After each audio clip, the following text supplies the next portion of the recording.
So you should have both the overall course syllabus, which I believe you had received before you arrived here, and then an outline for today's session. Does everyone have that? Okay, good.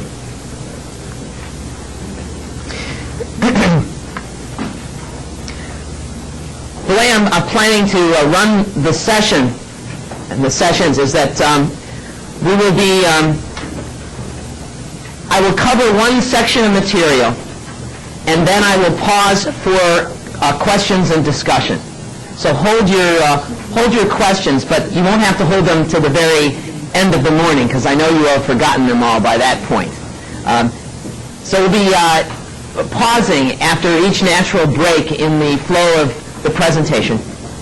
And then we'll also be taking some brief 5 or 10 minute breaks after each of the discussion times.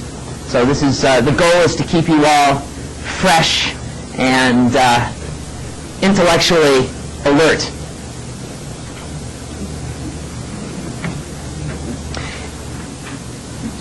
We have 6 morning sessions, and I've organized things so that we have one major topic for each of those sessions. Now, sometimes we may have some of the sections be a little longer and some a little shorter, and so I might carry over one morning from the previous day. It's possible that I could end this session a little bit earlier and might even begin tomorrow's presentation at the end of this morning. Who knows? But roughly, we've broken things down into 6 major sections. And if you look at your syllabus, you can see the titles. First of all, what we'll be discussing this morning is what is Messianic Jewish theology. And in order to talk about that question, really we'll be spending most of our time in simply asking what is theology. Tomorrow, or at the end of this morning's session, we'll begin with the fundamental topic of theology, namely God. And in particular, the God of Israel. And we'll be focusing especially there on the triune nature of God, as that's one of the major issues that is of challenge for us within the Messianic Jewish movement. In the third session, we'll be talking about creation and God's purpose for the consummation of creation. The fourth day, evil and its conquest. Then our fifth session, Israel and the nations. And the sixth session, Torah.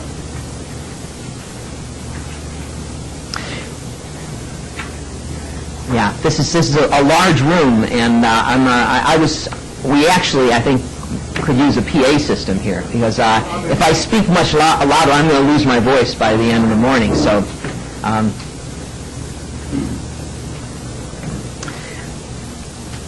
today what we're going to be doing is talking about what is theology.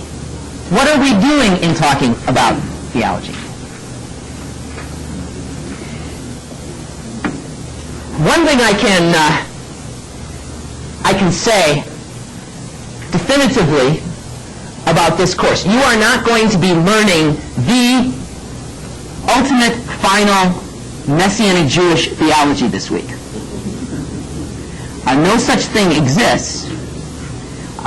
And what we're going to be getting here is an introduction to what we need to do in developing a Messianic Jewish theology. So our goals are much more modest.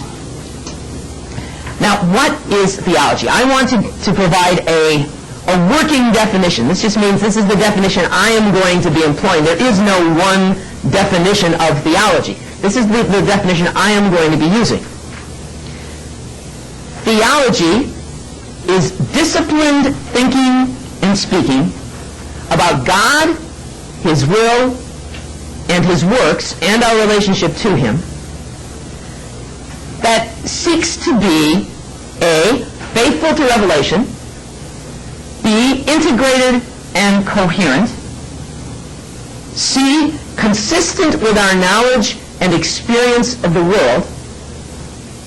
And D, rooted in a particular faith, community, and tradition.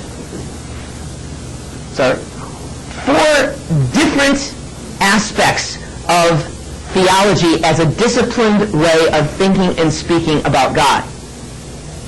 Now, what I want to do this morning is to talk about each of those 4 different aspects of this definition. Faithful to revelation, integrated and coherent, consistent with our knowledge and experience of the world, and rooted in a particular faith, community, and tradition. Now, logically, I should start with A, and then go to B, and go to C, and go to D. But I'm going to move in reverse order. We're going to start with D, and then we're going to move up and finish with A. I want to speak first about the way in which theology is rooted in a particular faith, community, and tradition. One of the reasons I want to begin here is because I think this is really crucial for us in understanding our distinctive in developing Messianic Jewish theology. And it's also where I think there are many misconceptions about the nature of theology. In fact, this is, I think, what most distinguishes Messianic Jewish theology from other forms of theology. It's not unique truth claims that our theology makes. It is instead fundamentally the particular community and tradition that our theology expresses and serves. Now, we're going to work on this for a little bit. So I think this is a different orientation to theology than probably many of you have had in the past. Now, first I want to make a very grand generalization. That is, all theology is contextual. All theology is contextual. What I mean by that is that all forms of theology are rooted in particular social and historical settings. You can't simply abstract a theology from a particular location in history among a particular group of people.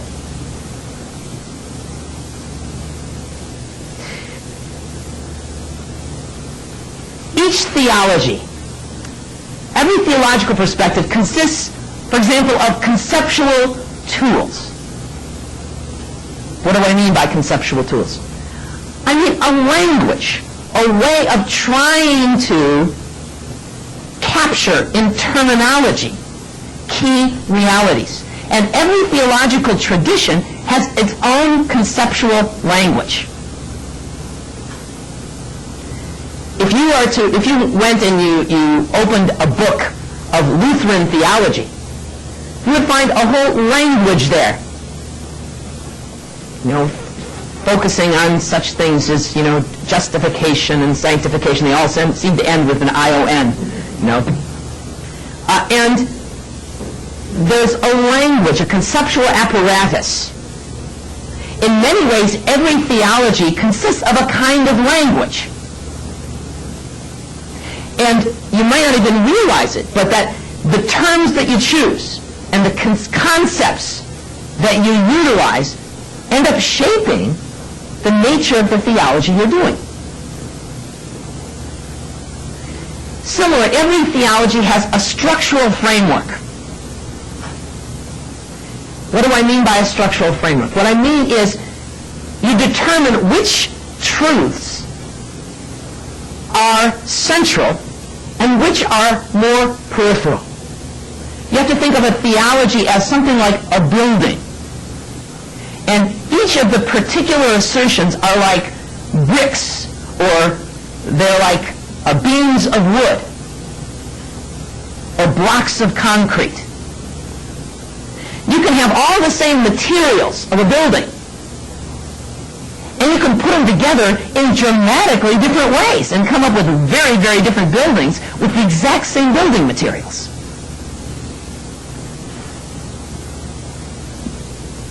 A theology is not just a list of propositions that are asserted to be true. It is an ordering of those propositions, a structuring of them in a particular framework.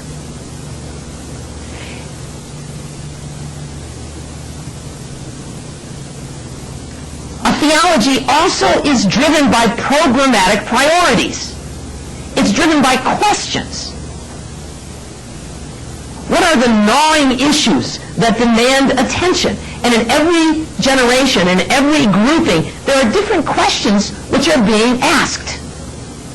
And one of the great failures, I think, of theology in the past and in the present is to answer someone else's questions instead of answering our questions. You take the questions and the answers of a previous generation and you offer them today when perhaps nobody's asking those questions anymore. Or you take a set of questions and a set of answers that maybe another group of people are asking in another place in the world, but the people that you are representing are not asking those questions. And so you're answering questions that nobody's asking. Theology is driven by a set of gnawing questions. All of these things, the conceptual apparatus, the structural framework, and the programmatic priorities of theology reflect its contextual nature. They reflect the social and historical realities of particular groupings of people in particular spatial and temporal locations.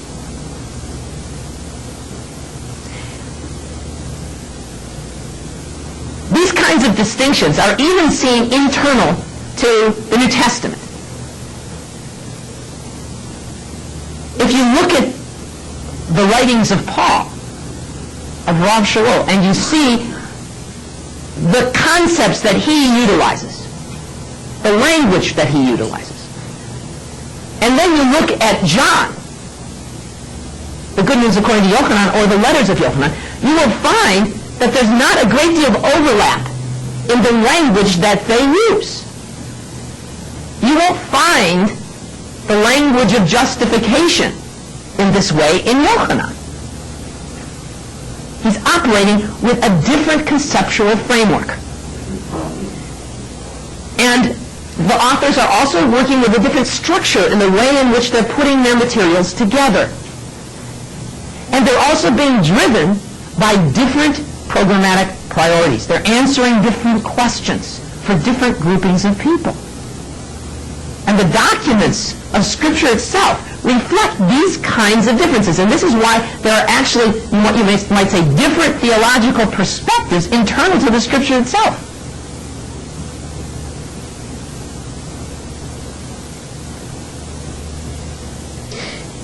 There is no one definitive, final, and universal theology.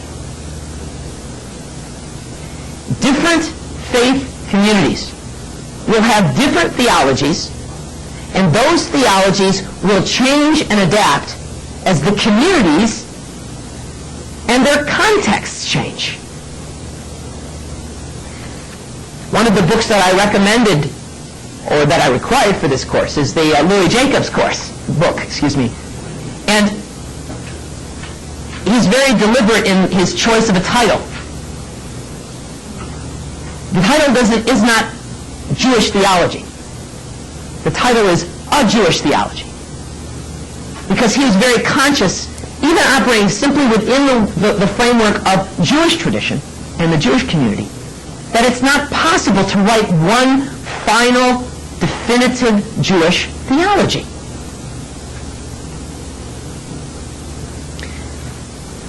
Now, there are some important implications here for us. Contrary to what I think many of us might believe, in developing Messianic Jewish theology, we are not trying to replace Lutheran theology, Reformed theology, Methodist theology, Pentecostal theology, Eastern Orthodox theology, Roman Catholic theology. We're not offering the one true theology, which is supposed to replace all other theologies. If we thought we were doing that, what we really are saying is our community is supposed to absorb all those communities. Now, there are some of us who might believe that, and there are certainly people who identified in some level with the Messianic Jewish movement who do believe that. I don't believe that.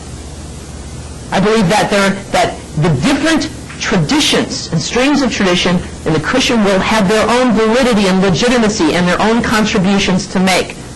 And they serve communities of believers and people who have their own history and way in which God has worked with them. And they capture their own insights and they address their own questions. We're not trying to replace those theologies. We would like to inform those theologies, to stimulate certain changes within them. Different theological systems interact with other theological systems, and that interaction produces change. And so a Messianic Jewish theology that's articulated well will also be read by Methodists and Baptists and Lutherans and Roman Catholics. And when they read it, there's a very good chance that it will cause them to modify certain things within their own theological traditions. But that's different than our theology simply replacing their theology. Now, the situation in the Jewish world is a little different. We would like to see all Jews become Messianic Jews. However, even if that were to happen, many distinctives that currently exist in the Jewish world would continue to exist. There would be Orthodox Messianic Jews. There would be Reformed Messianic Jews. There would be conservative Messianic Jews. We already, in our little movement, we already see such a thing. And I think that is fine and good, and not a bad thing. But what it would mean is, what would develop is an Orthodox Jewish Messianic Jewish theology, a Reformed Messianic Jewish, and that would also be an acceptable development. So even within Messianic Judaism, there can never be a single, definitive, and unchanging Messianic Jewish theology. Within a particular tradition, any tradition, theology will change as the world changes, as contexts change, as a community changes. Now, in order to grasp some of what I'm saying here, I think we have to make an important distinction here between doctrine and theology. Again, I think it's a common misunderstanding to simply equate doctrine and theology. The two, however, are closely related, but they are not identical. There's a difference between doctrinal agreement and theological agreement. You can have people who are fundamentally in agreement on doctrine, and yet are in substantially different places in their perspective on theology. You can take a tradition like Roman Catholicism, which is this vast, diverse tradition. James Joyce once talked about Roman Catholicism as, here comes everybody. You know, I mean, we might tend to think of it as this monolithic thing. It is not a monolithic thing at all. But Roman Catholicism is a great illustration of a tradition that has a very clear, stated, codified set of doctrines that anyone who joins has to accept. You go through catechism, if you're becoming a convert to Roman Catholicism, and there's a clear set of things. You have to believe A, B, C, D, and E if you're going to be a Roman Catholic. And then, as soon as you get more acquainted with the Roman Catholic world, what you find is there are dozens of different theologies that are conflicting with one another, all of which give adherence to these basic doctrinal positions, but interpret them in radically different ways. They understand them differently. They use different language for trying to unlock what they mean. They prioritize the different doctrinal positions in different ways. Some of the doctrines are seen as being central and some as being less central. And they raise questions which are not even raised within the doctrines. You can have doctrinal agreement and yet have very different theological perspectives. One particular Christian theologian put it this way. He said, church doctrines are communally authoritative teachings regarding beliefs and practices that are considered essential to the identity or welfare of the group in question. I think this is a definition that would work also within Jewish tradition. You know, that Jewish doctrines are communally authoritative teachings regarding beliefs and practices that are considered essential to the identity or welfare of the group in question. There is a distinction between theology and doctrine. There can be great variety in the theological explanation, communication, and defense of the faith within a framework of communal doctrinal agreement. So I'm not saying that fundamental assertions are going to be revised every generation or that certain truths are different from community to community. I'm not saying that. But I am saying that the way in which those truths are appropriated, understood, explained, conceptualized, defended, related to one another and related to the outside world, and the questions that are asked of those particular truths, and therefore the answers that they yield, are going to be different from situation to situation, from group to group, from age to age, from context to context. All theology is contextual.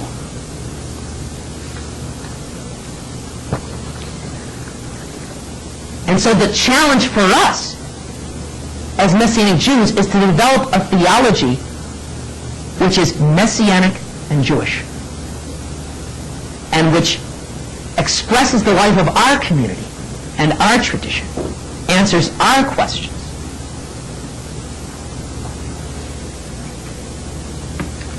Bob? I'm going to need some water because of speaking so loud. I'm going to lose my voice very soon.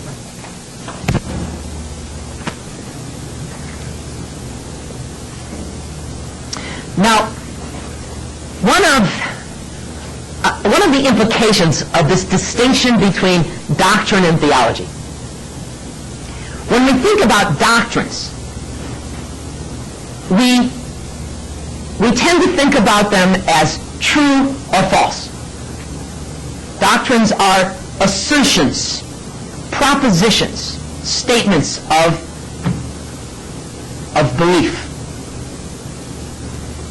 God is one. Yeshua was raised from the dead. These are propositions. They are doctrinal assertions. They're true or they're false. But theologies are not just true or false. That's not the kind of criterion, or not the sole criterion that we use in trying to understand the validity or value of the theological system. Theologies need to be evaluated in terms of criteria of excellence rather than truth or falsehood. In other words, they are more or less helpful, more or less adequate. Doctrinal propositions can be true or false. Theological systems can also be false if they're based upon doctrines which are false. So there can be simply theologies which are, from the ground up, you can say this is a theology that we ought to disregard.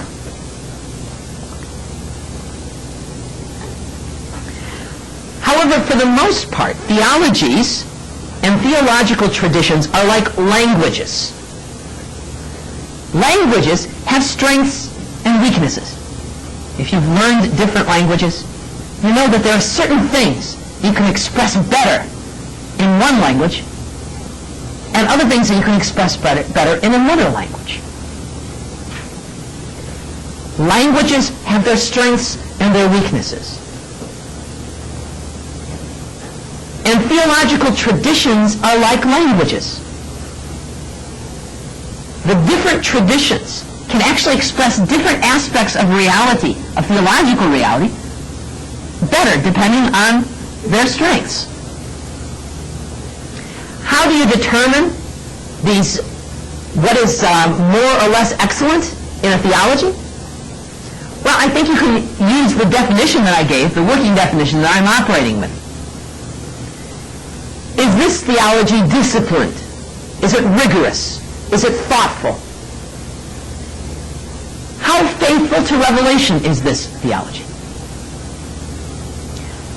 Is it integrated and coherent, or how well integrated and coherent is it? How consistent is it with our knowledge and experience of the world? And how well rooted is it in the intuition of truth existing within the community that it's being served? How well suited is this theology to the historical context in which the community lives? And this is why yesterday's theology might have been very adequate for its own context, but might not be adequate for our context.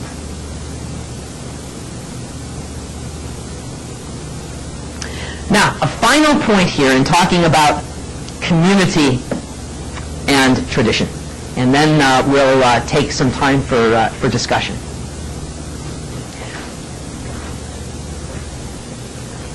I've talked here about community, but I also need to say something about tradition.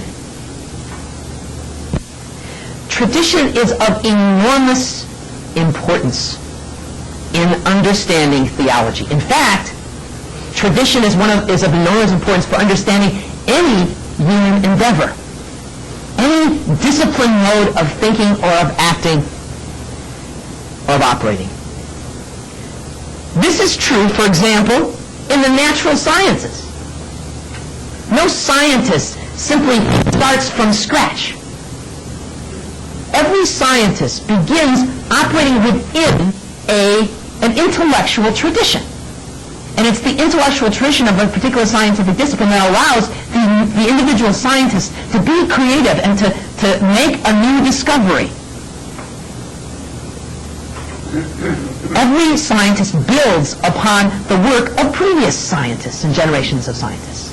And also is operating within a community of scientists, going to conferences, reading the work of other scientists engaged in discussion and dialogue and argument.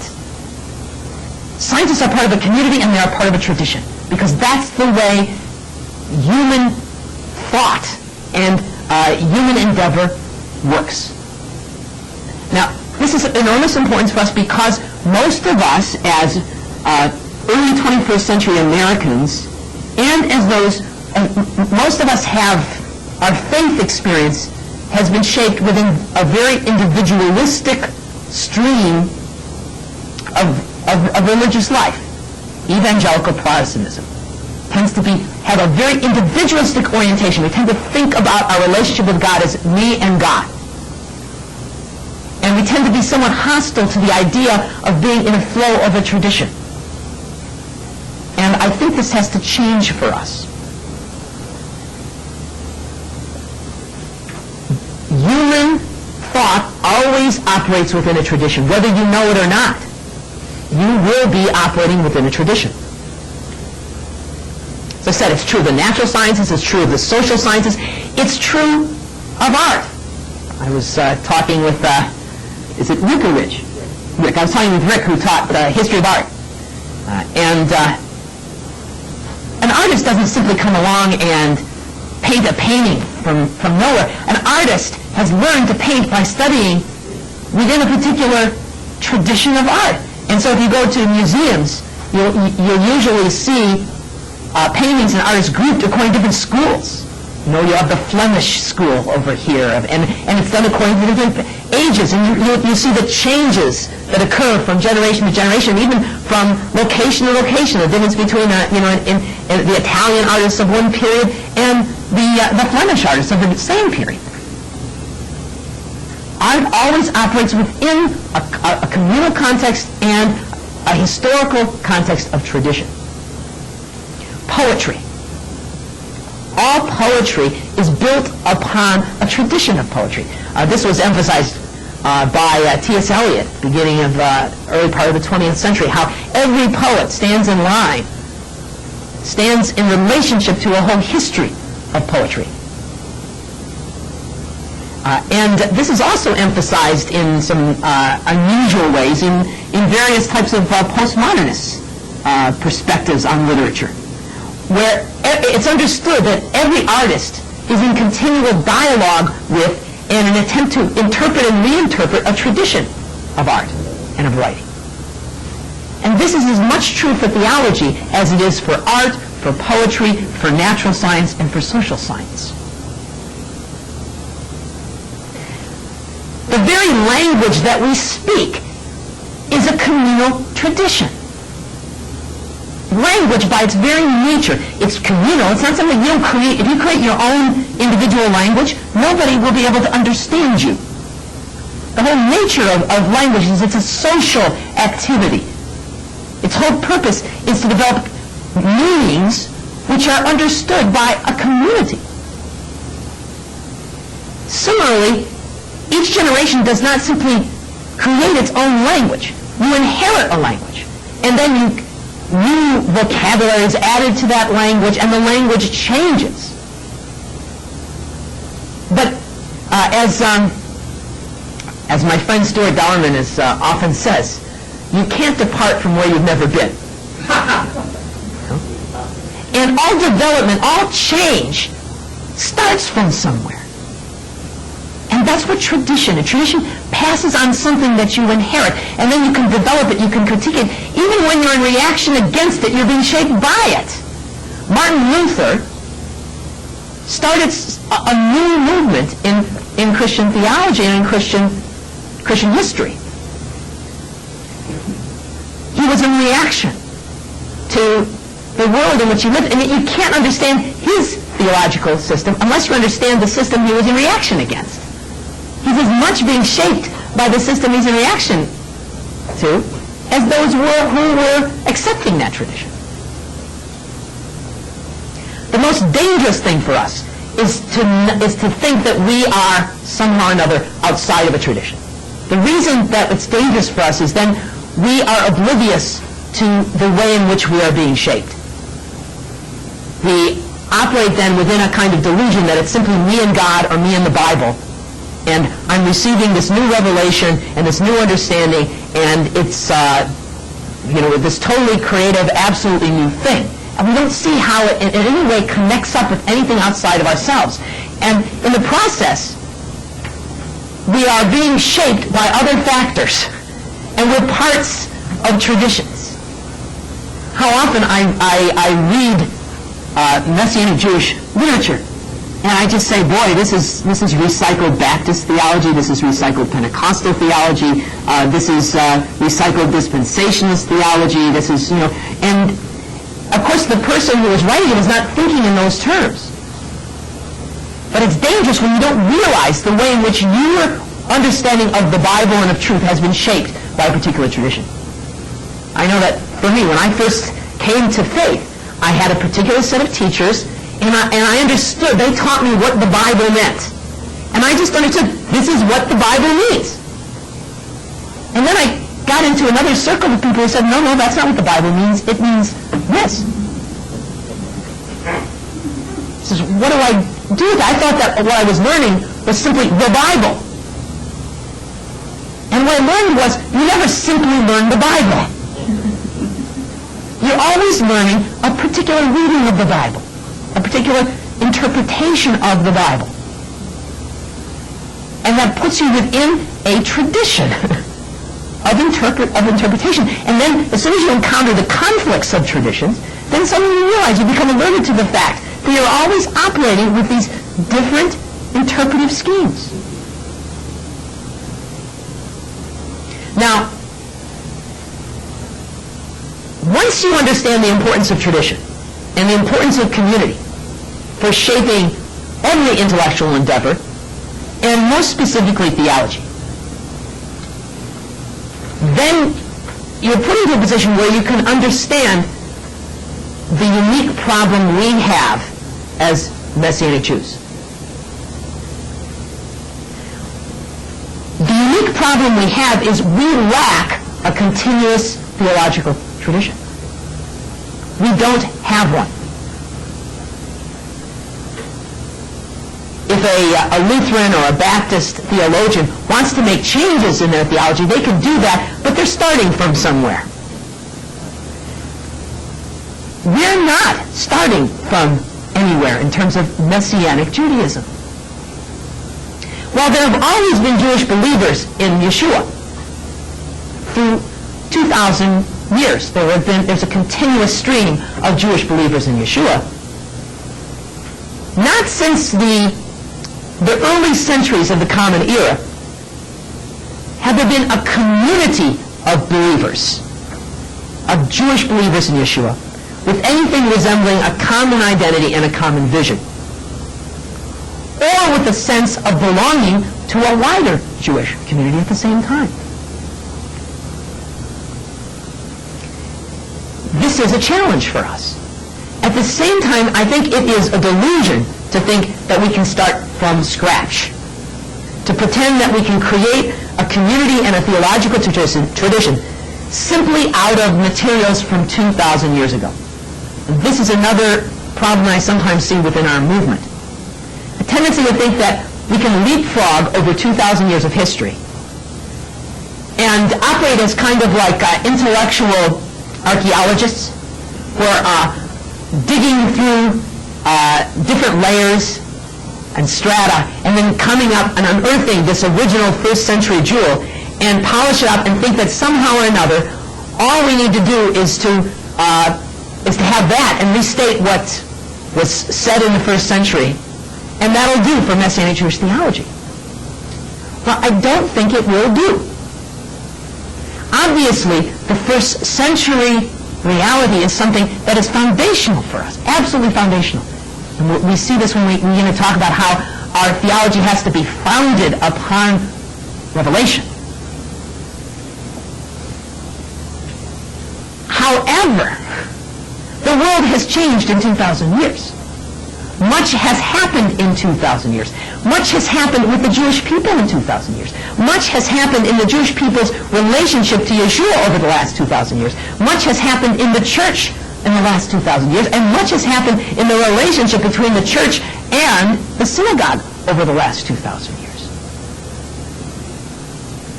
And we're not standing in exactly the same place as those first century people were. Also, if we simply try to restate first century language, nobody will understand us. This is unfortunately often a problem. Is that different types of jargon develop in various religious traditions where people think that what they're doing is simply restating what was in the Bible, because they're always simply restating what a particular translator gave them as a way of stating what's in the Bible. But even there, you take something like King James language, and then you simply restate King James language, and so you're trying at that point actually just to revive early 17th century reading of the Bible in the modern world, and nobody understands you. Nobody understands the old King James Bible anymore, and nobody understands that language. It needs to be translated. And as soon as you engage in the process of translation, you're engaging in the process of interpretation, and you are engaging in the work of theology. Every translation is already a work of theology. So we're, I think, deluding ourselves if we think that all we need to do is to get back to first century Messianic Judaism. We're actually trying to do something new. Just as every generation is doing something new. This is the other side. Just as every generation builds upon tradition, every generation is also creating something new.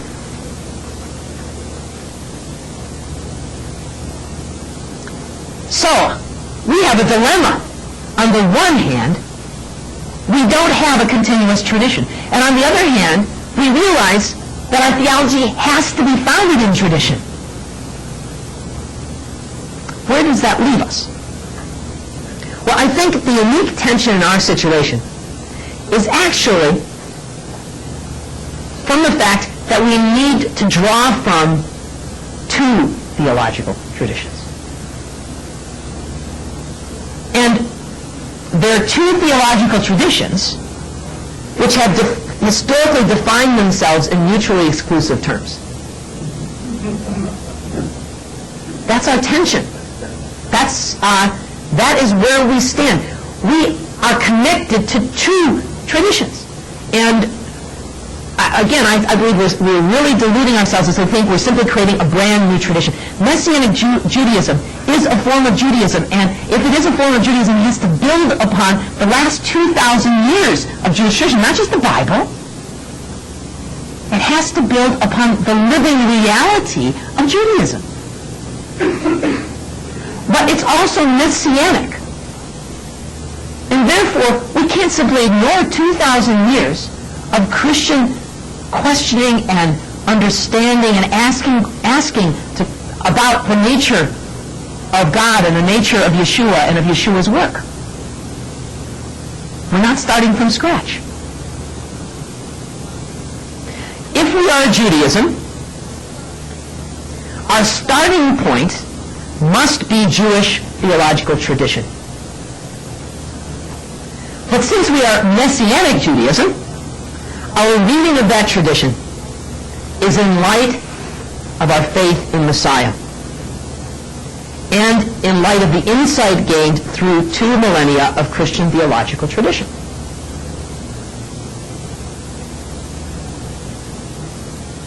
Now, in talking about Christian theological tradition,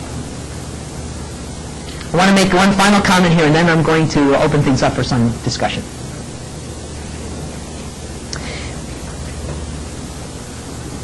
We are not part of any particular Christian community. We are not part of any particular Christian theological tradition. This, I think, is crucial for us. And it's something we have not adequately dealt with. Within our movement, there's a tendency to think about ourselves as a subunit of evangelical Christianity. We are not. We draw from the Christian theological tradition. And we need to. We need to grapple with it. But what we need to grapple with is the breadth of Christian theological tradition. Not one particular segment, because we're not part of any one of the pieces of it. What that means is we are free to appreciate and draw upon the full breadth of the Christian theological tradition without being totally identified with any one part of it. We need to be studying Reformed thinking as well as Pentecostal. When we do this, what I think we'll experience on the one hand is an opening up of our minds, and we'll begin to see that there are a range of different theological traditions and theological languages, each of them which captures different truths and in different ways. And at the same time as we grow more sympathetic to the entirety of the Christian tradition, we also become more attuned to the fact that we're not part of any one of those given elements. To this point, we've largely, I think, been held captive to what I think is a very limited, narrow stream of Christian theology. And breaking out of it is not simply a question of rebelling against it and saying, we don't want anything to do with Christian theology. We're creating something completely new. We're Messianic Jewish theology. No, we have to acknowledge our debt to the Christian theological tradition. We're not at war with the Christian theological tradition. I said, hopefully our perspectives will inform and bring change to that theological tradition, but we are connected to it. But we're not connected to any one part of it, we're connected to the whole of it. And in a sense, we're also outside of it and related in a special primary way to the Jewish theological tradition.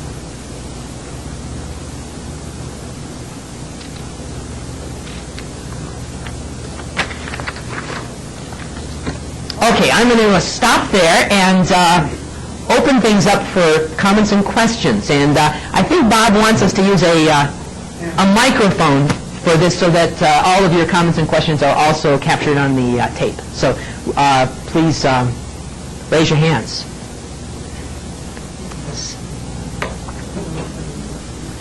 Come.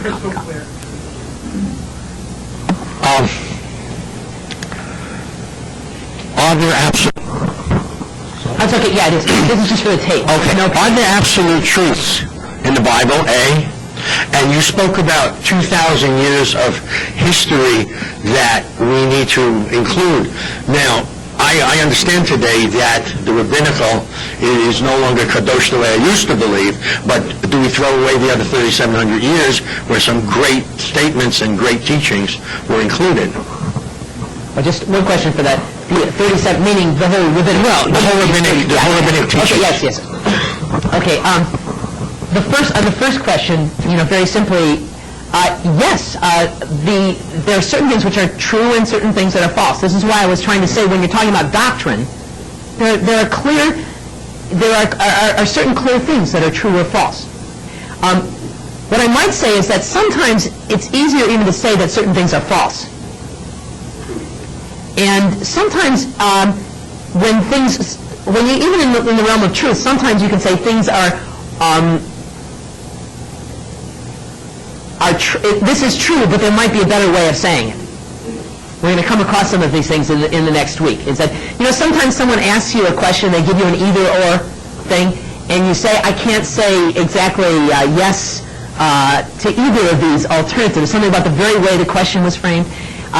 So sometimes we're in situations like that where you can say, certain things are false, but then something may be true if understood in a particular light.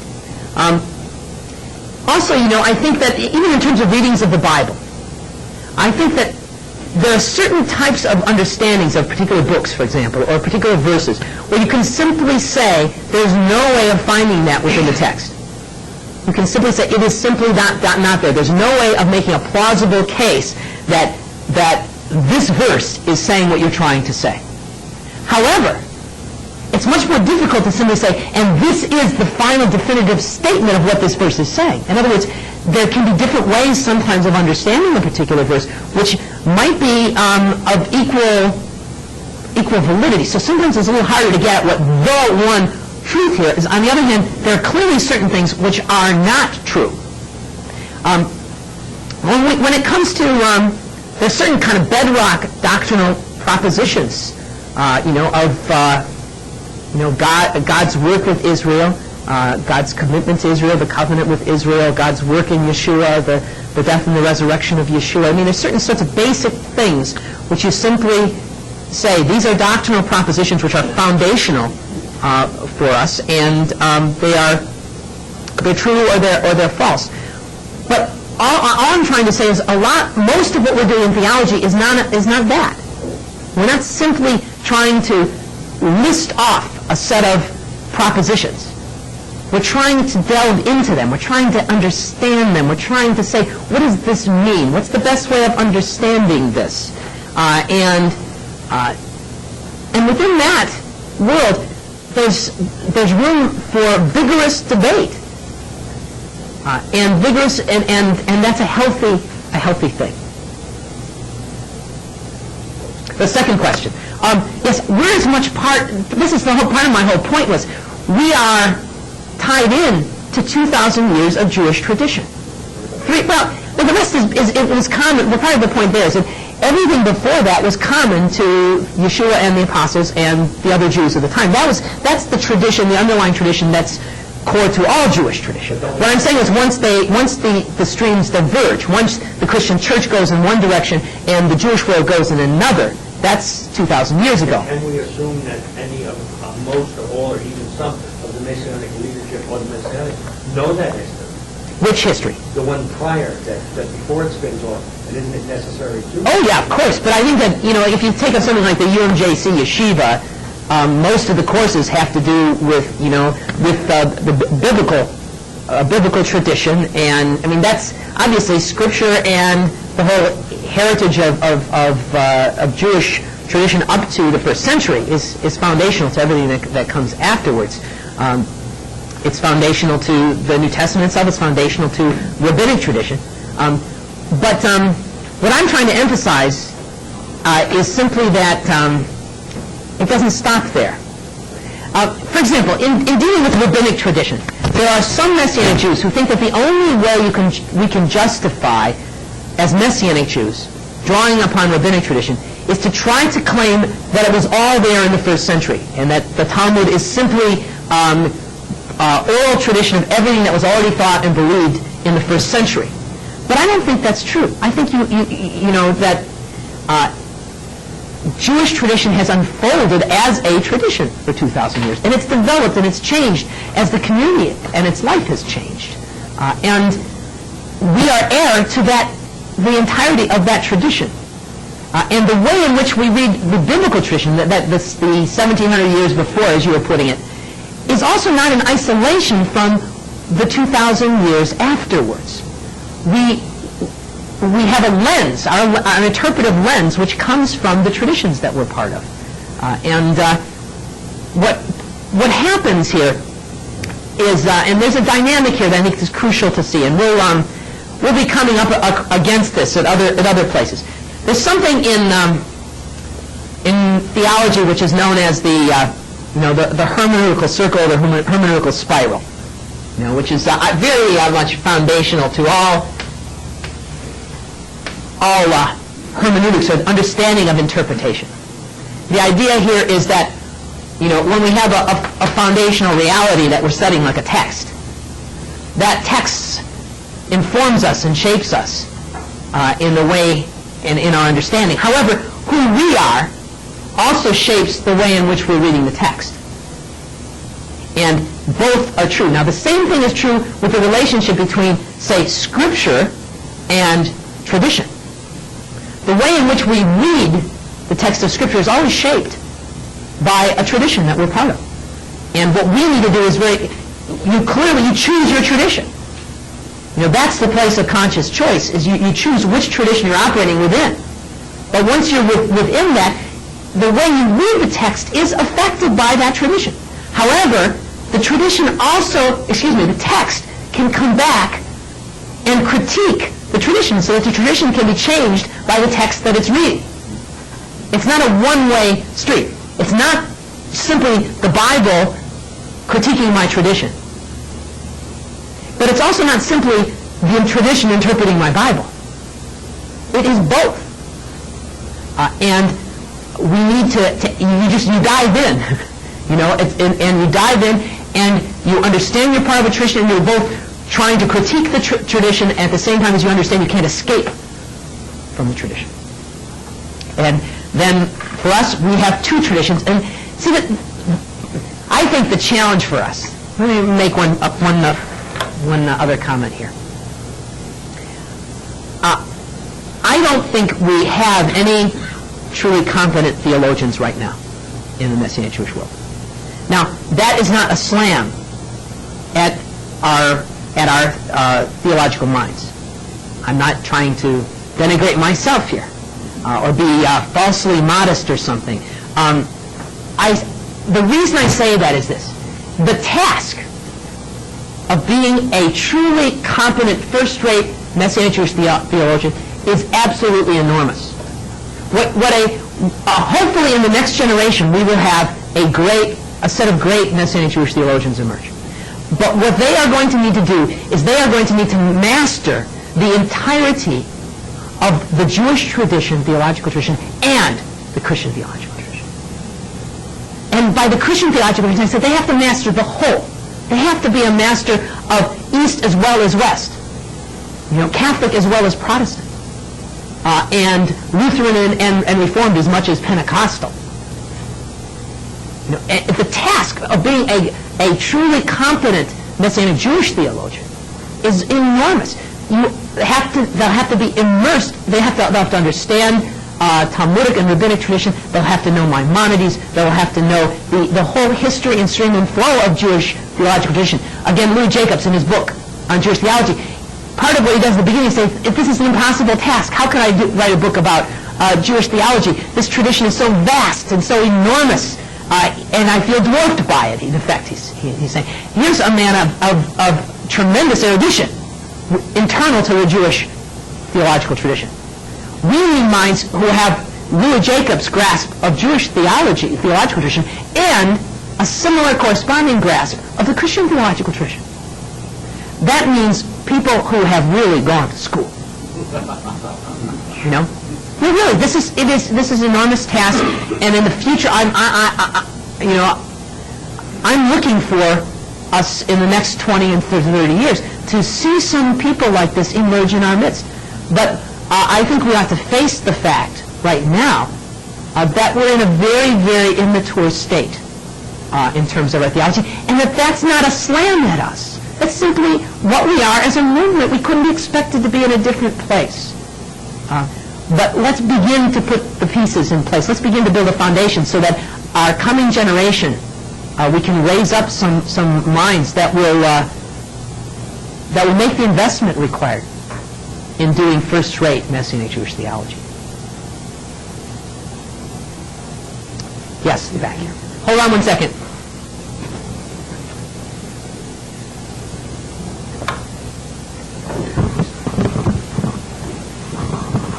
You may address this in the future, but as we begin to build this foundation for future theological thought, should we not be aware of an American culture versus an Israeli culture? Excellent point. Excellent point. This, in my view, is just another dimension of realizing the way in which theologies are contextual. You know, that it is a mistake for us to think, for example, that we in the United States are going to develop a Messianic Jewish theology which will simply be transplantable to Israel. See, I think that, in fact, we're going to need parallel developments in Israel and in the diaspora. Now, again, I think we're close enough that there's going to need to be a great deal, there can be an enormous amount of cross-fertilization and interaction, it's not a matter of either or. But this is true within the Jewish world today, the wider Jewish world. I mean, there are theologians operating, someone like a David Hartman in Israel, trying to develop a type of Jewish theology that's very much centered on the reality of the experience of life in Israel and of the vocation of the nation and the state of Israel. And the Jewish theologians in the diaspora, while the state of Israel and the nation of Israel is always a part of it, is never central in the exact same way. And the experience in Israel is so different. So, yes, I think that in developing Messianic Jewish theology, we need to be very, very alert to this difference between the situation in Israel and the situation here. But what I think that means is not simply that we try to create one theology that's going to encompass both of us. What I think it means is that we have to be alert to some of the distinctive theological elements that are going to be part of the situation in Israel and ours, and at the same time be able to learn from one another. One of the factors in Israel these days, for example, in the Israeli Messianic Jewish movement, is, it's still the case that many of the leaders there, that at least to the extent to which they're really associated or identified with Messianic Judaism and the wider Messianic Jewish world, are themselves people who've made Aliyah. And so they're in touch, still connected, closely connected to the diaspora setting. The development of a true Sabra type of Messianic Jewish theology, that's not just in reaction to Jewish tradition, which is what most, I think, Sabra Messianic Judaism is in Israel. That's going to be a whole, I think, that's going to take that's going to be another achievement, I think it's just a tremendous point and an illustration of the way in which this point that theology is contextual. Yes, this will be our last comment or question, and then we'll take a little break. It is one of the dynamics of change. The very existence of the State of Israel today, will this affect Jewish theology in the diaspora? Can we look forward to a dynamic on both contributors to the emerging theology due to that dramatic change? Right, yes, okay. The question has to do with simply the impact of the State of Israel upon Jewish theology, even in the diaspora. Again, a very good point. And this is I'm going to be talking about this in just a minute. I'm not sure if it's the very next section. Maybe I think it is actually the very next section. Events that occur in history affect theology. And one of the most significant events in the 20th century was the creation of the State of Israel. You know, that affects theology. Jewish theology throughout the world, the establishment of the State of Israel. So historical events play back into, they both demand theological interpretation, but then they also shape theological understanding. And that's true in the reality of the State of Israel is as much an important factor for Jewish theology in the diaspora to grapple with as it is for Jewish theology in the land of Israel. However, I think it's still going to be interpreted differently, or it's going to have a different place within the overall edifice or structure in the two different places, simply because he's been actually living there and not living. There are issues that are pressing upon you, actually living there in Israel, that pressing upon you the same way when you're in Israel. And that's reality that I think is not, can't be ignored, and it's going to lead differences. But in the diaspora, yes, our theology has to take account of the State of Israel and its significance for God in God's purpose. Okay, we're going to take about a 10-minute break right now.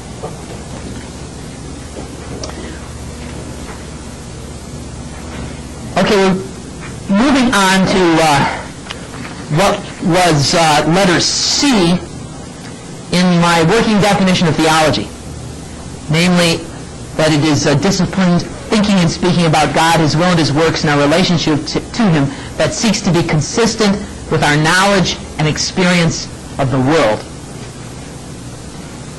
Now, the need to take account of new knowledge also prevents theology from ever attaining a final and definitive end.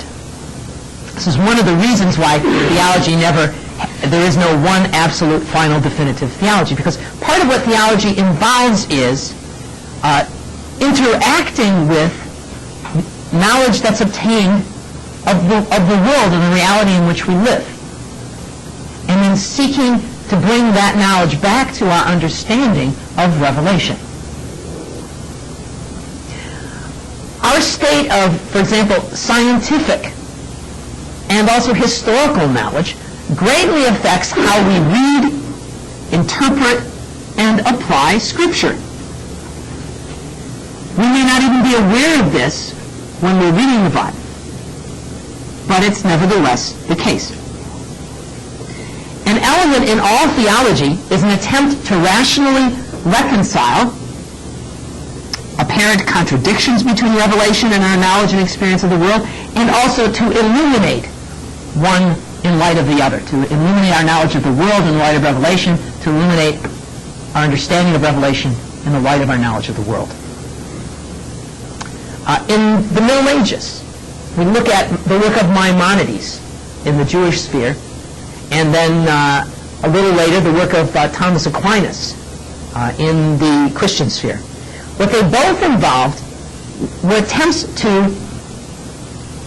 understand theology in the light of the science of the day, which at that time was Aristotelian science, and also to shed light on science through the grasp of revelation.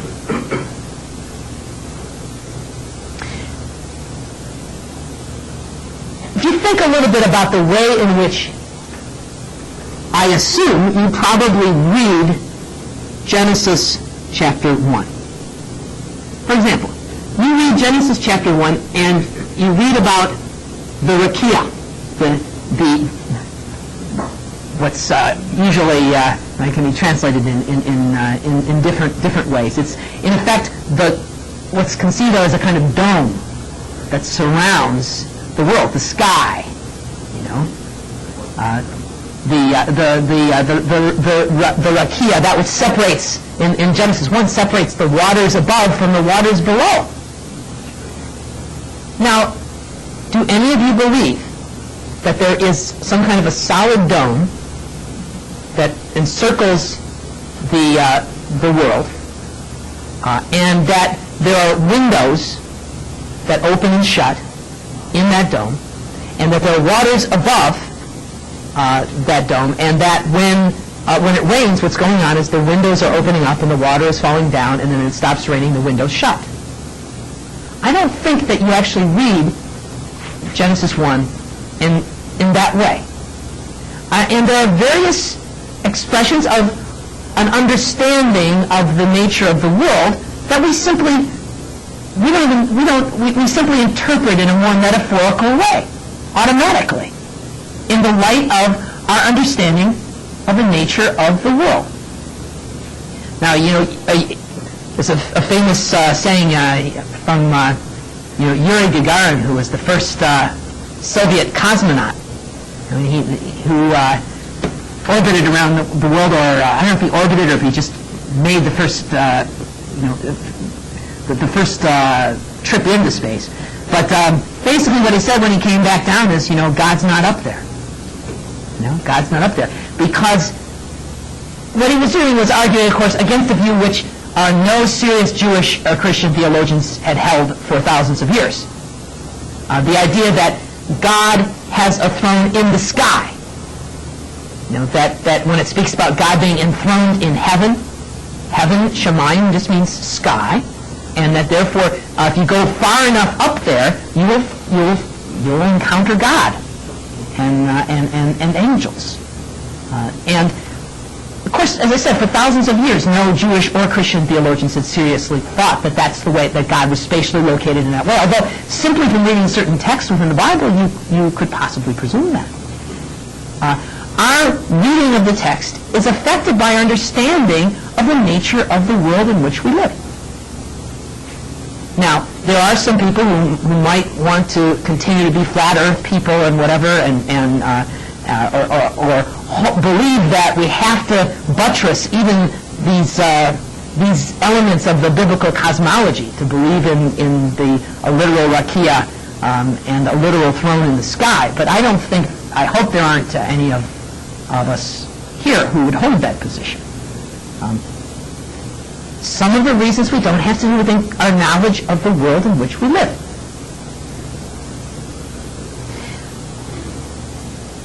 Theology also draws, inevitably, from terminology, concepts, insights that come from the world of philosophy. Now, there are dangers here, but the reality is that philosophy simply provides us, at all times in every generation, with certain concepts and ways of grappling with reality. And they get inevitably applied to the theological realm. Early Jewish and Christian theology was greatly influenced by Platonism and Stoicism. In fact, even in the New Testament itself, you find Paul relying upon Stoic terminology. His use of terms like nature in Romans 1 and 2. There's a freedom to draw upon these traditional schemes. In the Middle Ages, both Jewish and Christian theology drew upon Aristotelianism, which was the reigning theology of the day. In the 20th century, Jewish and Christian theology has been greatly influenced by existentialism. And that's not all been a bad thing. In fact, a lot of when you read some Jewish and Christian theologians who attack the dependence of theology on philosophy, a lot of times what they're doing is building upon existentialist philosophy that attacked the earlier tradition of philosophy. In other words, it's building on an internal philosophical attack or discussion or debate. It's the existentialists were it's kind of at war with certain elements of the philosophical, Western philosophical tradition. But they were part of the tradition at the same time, and theology, 20th century theology, built a lot on that. When you read, or even an Orthodox theologian like Joseph Soloveitchik, Soloveitchik's work is very much influenced by existentialist philosophy. In fact, you find that almost all of the great Jewish theologians of the 20th century had doctorates in philosophy. Heschel had studied philosophy. Soloveitchik studied philosophy. This was basic. You find even in the ultra-Orthodox world sometimes, or at least in the Orthodox world, and sometimes in the ultra-Orthodox world, some luminaries whose study of their understanding of theology and of Jewish tradition was affected by their study of philosophy. These days, it tends to be more postmodernist approaches. And I won't go in, if you're not real acquainted with postmodernism, it's not worth spending the time on it at this moment. It's just to point out that the currents, the philosophical currents at work within the world come back and do affect the way in which we study and understand theology, and that's inevitable. It has problems. We need to be aware of the potential difficulties. But again, I think we're kidding ourselves if somehow or another we think we can create a totally insulated theological world that's cut off from the rest of the intellectual world.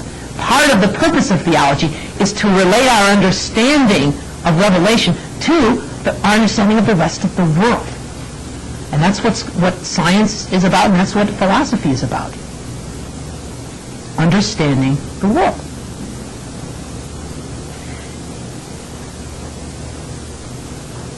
Now, some, as I said, would assert that theology should remain utterly separate from science and philosophy, and that it can only be polluted from this contact.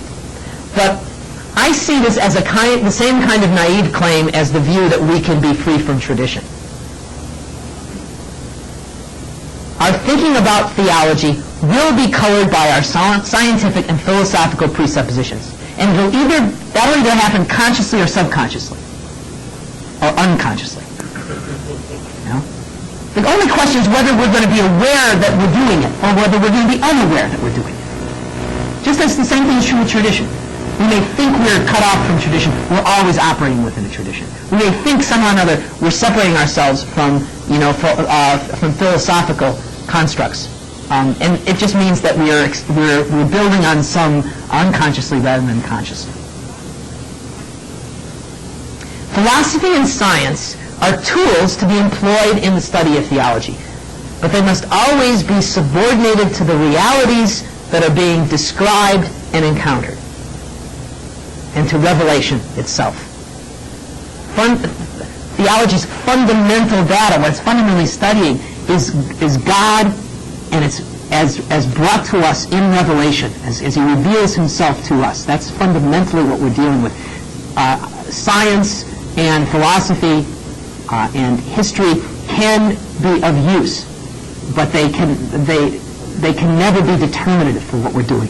And we ought to be aware when we're relying upon them. Now, a final point here, in terms of knowledge and experience of the world. I've focused so far mainly on science and philosophy, but there's another aspect here which brings us back to a point which Neil was making earlier. The experience of events in history, and then consequent reflection upon those events in the light of revelation, is also part of theology. Experience of events in history, and then reflection upon the significance of those events, is part of theology. And we will find the same kind of spiral operating here, which is we will be seeking to understand the events of history in the light of revelation. And at the same time, our interacting with those historical events will then shape our encounter with Revelation itself. Let me give you some illustrations. In the first century, one of the most significant events for theology among the first followers of Yeshua was actually a non-event. It was a non-event. What was the non-event was the second coming. It seems fairly clear that there was a vivid expectation among the first followers of Yeshua that he was going to be returning very, very soon, within their lifetime. Now, when that did not happen, that raised certain questions that didn't exist before. It also may have helped lead to the formation of the canon of the New Testament. But ultimately, that non-event and reflection upon that non-event had great theological implications. Another event, of course, was the destruction of Jerusalem in 70.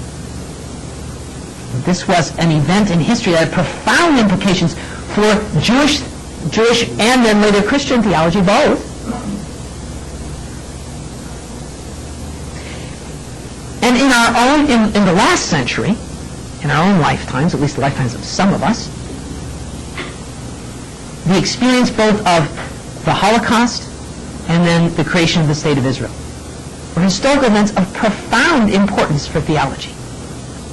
If you look at the world of Jewish theology in the second half of the 20th century, a lot of what it was grappling with was the Holocaust and what this means for our understanding of God.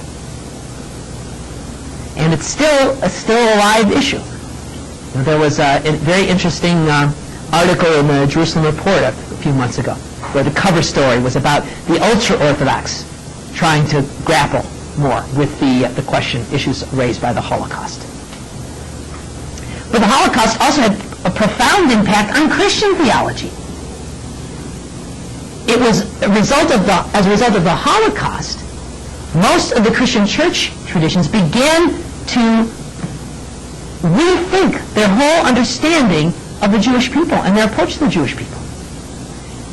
And it is largely as a result of the Holocaust that a number of Christian theologians and whole traditions have renounced the views which saw the Jewish people as being rejected by God, cut off by God, the covenant as no longer being of any validity, etc., and a new openness to Judaism and the Jewish people and God's continuing work with the Jewish people, established largely as a result of the experience of the Holocaust. An experience of an event can then cause you to rethink your whole tradition and to see new things that you never saw before.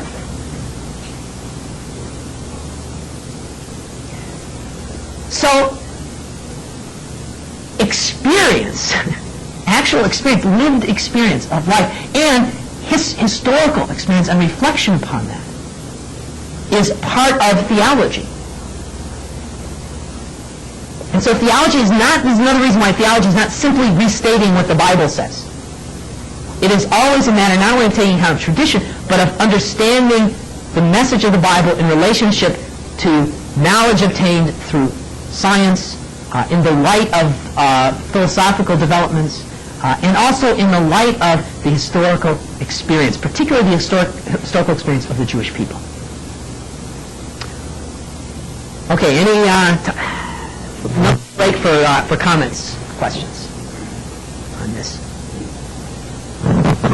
This seems kind of a strange question, but one of the things that I've often struggled with is why has God made it so difficult? I mean, if this is such an important issue, and I believe it is, obviously, why all the struggling? I mean, when Jesus came and said he spoke not as the scribes and Pharisees, with all the debates, but he had a clear message. And I'm wondering sometimes why we're in the state that we're in, why we can't, how do you see this? And the question is, why is this so difficult? Why is theology so difficult? Why even with Messianic Judaism, right. Why don't we have a clear understanding of what our mission is, right. what our message is? Well, like I said, I think that the question in terms of Messianic Judaism is easier. And I think that I would simply restate what I said at the first part, which is we're in a sense creating something from nothing. We're trying to imitate God. You know, we do not have a tradition.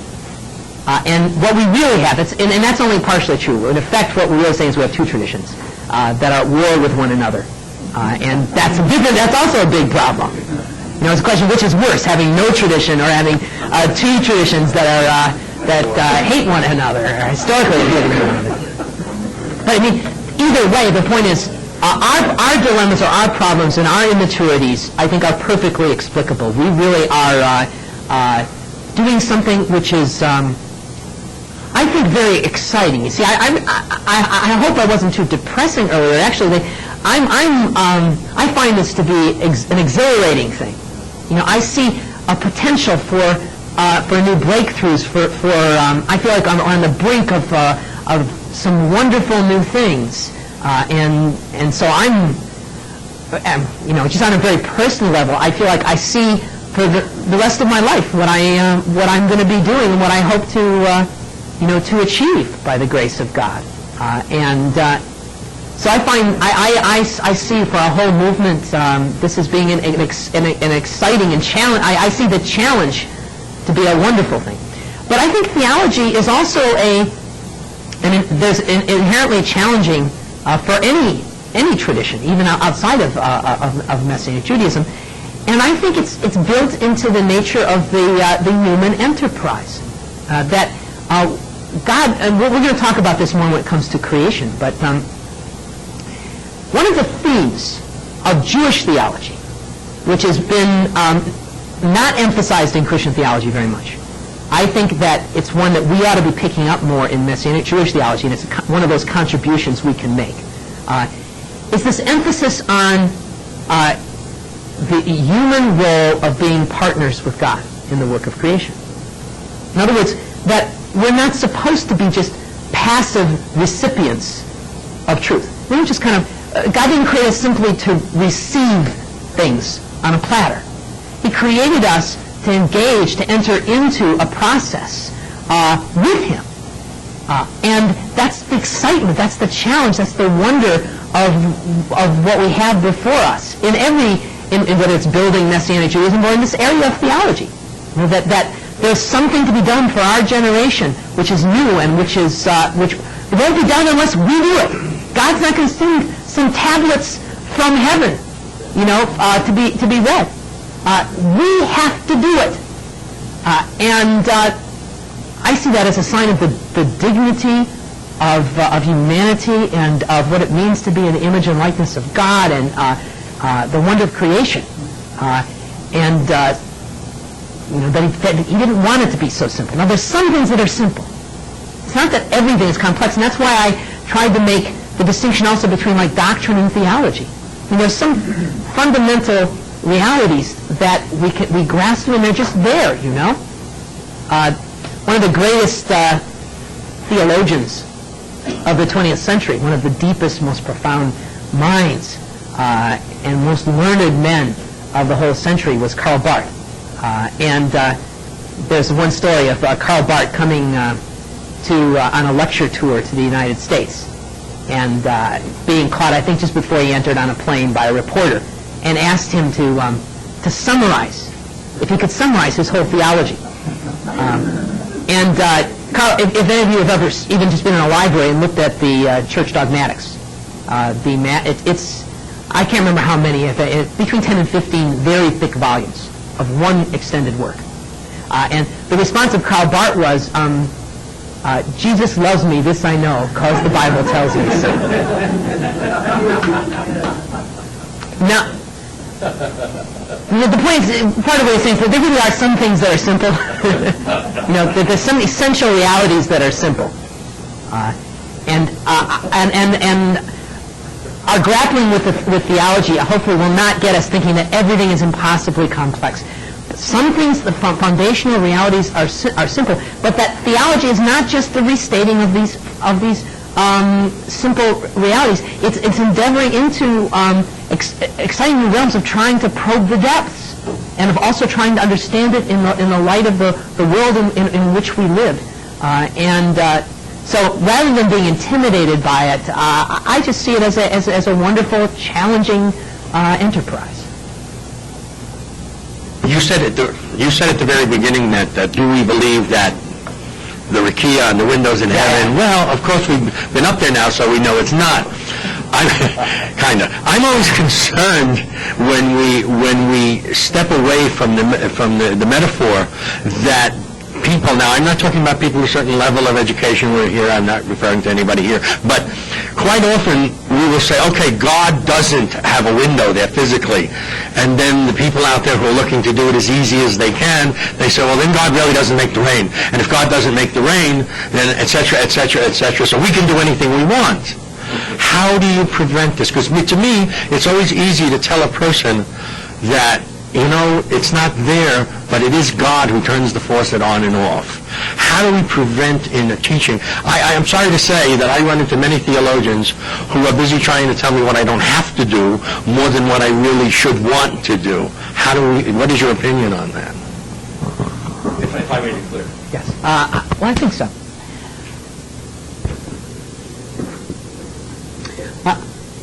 The question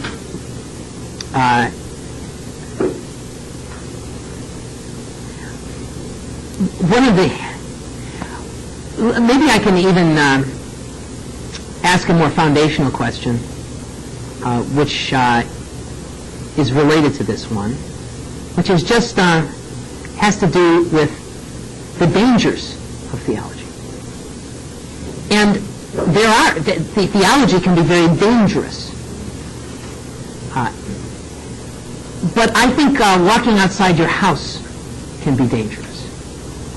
In other words, you can find all kinds of potential problems and dangers that can come from various directions that you take.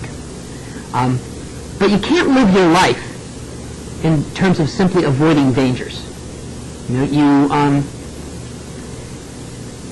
are going to be risks all along the way. Personally, I think the risks of not using our minds are far, far greater than the risks of using our minds. There are risks of using your minds. Your brain can get you into big, big trouble.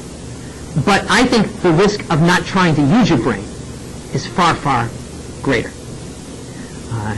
Now, in this particular case, it's interesting. These kinds of questions were especially faced in the Middle Ages, and they already, because part of what they were dealing with Aristotelian science, was there's a great emphasis there on cause and effect, and there was a new appreciation for the way in which the world, the natural order, has its own inner dynamic of cause and effect, and that it's not simply a matter of God deciding in every